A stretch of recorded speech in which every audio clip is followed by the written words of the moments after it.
Kind of feel like he's announcing it at an athletic event, and I should come running up to the podium through a banner or something. So excuse me if I didn't. This is a really important topic for us to discuss, and let me welcome a few people in particular. So, Mr. Lanray, he's going to put it down. There you go. Arogudade, Executive Director of the International Press Center, you are welcome. Mr. G.T. Ogunye, Principal Counsel of G.T. Ogunye Chambers, you are welcome. Ms. Ejima Unguwugu, Managing Director of Arise TV, thank you for coming. Mr. Fiseyo Soyumbo, the founder for Foundation for Investigative Journalism, we're very pleased to have you today. Mr. Mustafa Isa, President of the Nigeria Guild of Editors, welcome. And Mr. Mike Okuche, the Senior Anchor for TVC News, who will moderate the panel discussion today, a special welcome for you. So thank you all for honoring our invitation.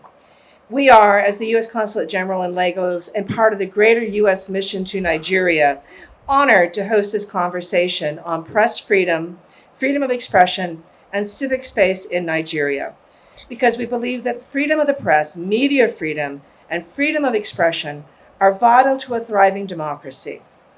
The Biden-Harris administration is committed to putting human rights at the heart of our foreign policy, and that includes press freedom and freedom of expression.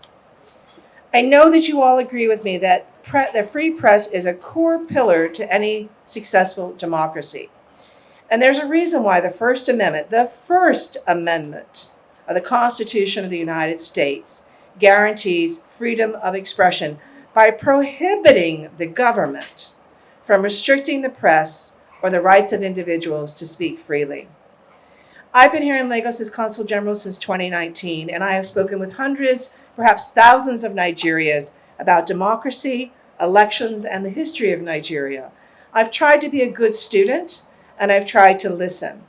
And these conversations have shaped my perceptions that Nigeria does have a vibrant democracy and a relatively free press. But as in the United States, that's not a static situation.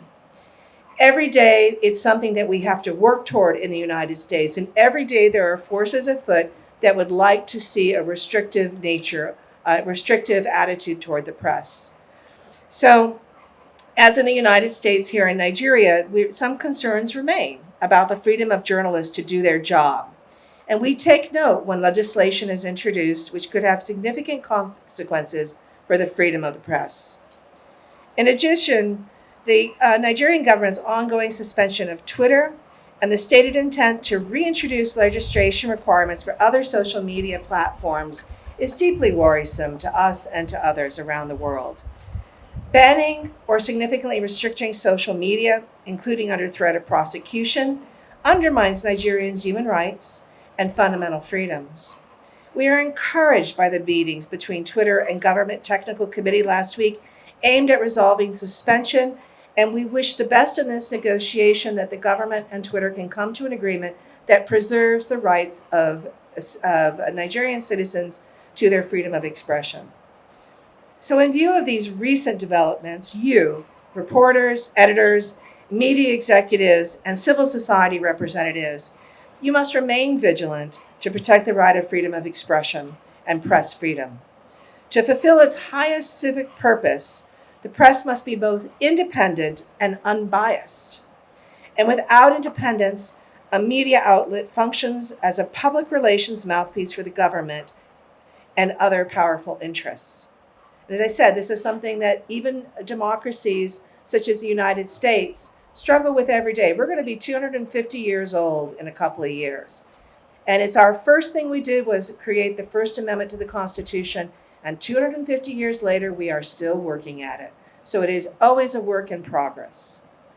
In the same breath, history is full of cautionary tales showing that when governments try to limit citizens' right to talk about certain topics, important conversations are pushed to the shadows, allowing individuals to allowing individuals to express their opinions. No matter how much the government and other citizens may disagree with them. Rigorous debate will happen. Rigorous debate promotes transparency and social stability when it happens in the light and not in the shadows. The United States, however, understands that with more freedom comes responsibility. Advances in technology and increased reliance on social media platforms as sources of information make the accuracy and the objectivity of your reporting crucial. More than ever before, good journalism relies on accurate, in depth, and critical reporting of facts and matters of public concern and interest. And it's harder. The news cycle is so fast these days that we realize that this is a really hard requirement, but it is one of the most important things that you as journalists do. One of our founding fathers, Thomas Jefferson, put it well when he said that liberty cannot be guarded but by the freedom of the press, and it can't be limited without the danger of losing freedom. He also added, and let me paraphrase this, he says, if I had to choose between a government without newspapers or newspapers without a government, the choice would be simple. A very special program is in store for today. Our distinguished speakers and panelists have taken the time out of their very busy schedules to join us to share some thoughts and invaluable insights about press freedom, freedom of speech, and the civic space. Thank you so much for joining us, and I hope that after the panel, you will have opportunity to discuss more in depth personally.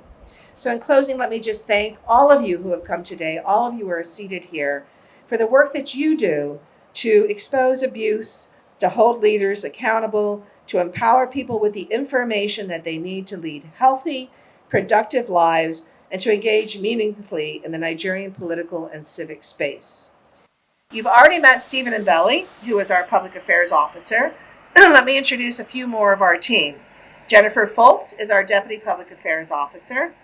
Tamatayu Famutini is our Media Specialist. Chubuke Ohiri is our Social Media Specialist, our Social Media Coordinator. We have a couple of interns running around too, so if you see them, they don't look, say hello to them as well.